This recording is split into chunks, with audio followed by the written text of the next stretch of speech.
Prajna Debnath, a resident of Dhaniakhali in the Hooghly district of West Bengal, went missing from her home in 2009.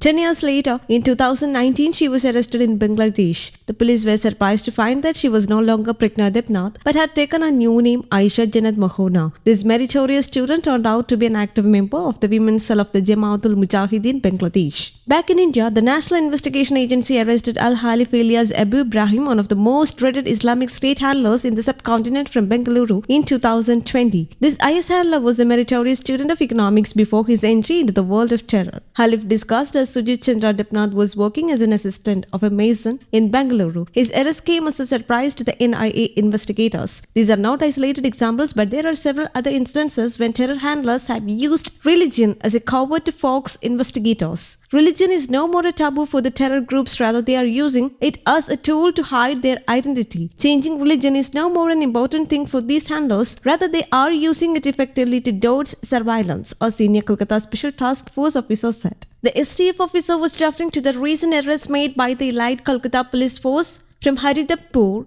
on the southern fringes of the city. A few days ago, the STF had arrested 3 JMP handlers, Nazir Rahman Pabil, Mikhail Khan and Rabul Islam, who had sneaked into India and were staying in a posh residential area of the city. To avoid detection, Pabil used the Hindu name Jairam Bepari. He and Mikhail Khan, alias Sheikh Zabir, befriended 2 Hindu women in the Haridevpur area and had plans to get married next month. This would have helped them recruit more people without arousing suspicion. Marriage is a very important and effective instrument for these terrorists. It not only helps them to get Indian identity easily, but at the same time helps in securing a permanent identity, which eventually works as an effective protective shield. They don't even raise suspicion of the local people, and naturally police remain unaware of their existence. A senior officer of the Special Operations Group of the Criminal Investigation Department of the state said. Another factor that is keeping the police and the investigation agencies on tenterhooks is a lockdown and subsequent unemployment, which is making the work of these terror groups easier. Taking advantage of the porous border with Bangladesh and unemployment, international terror groups like JMP,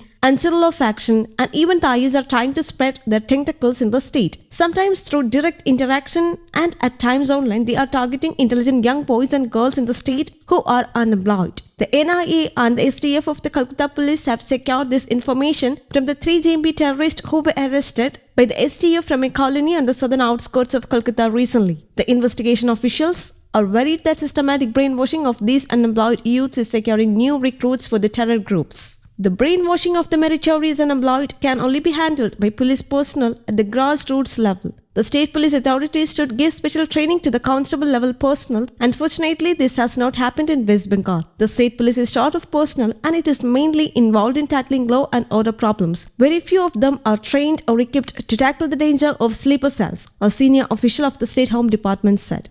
News Desk Kaumudy, English.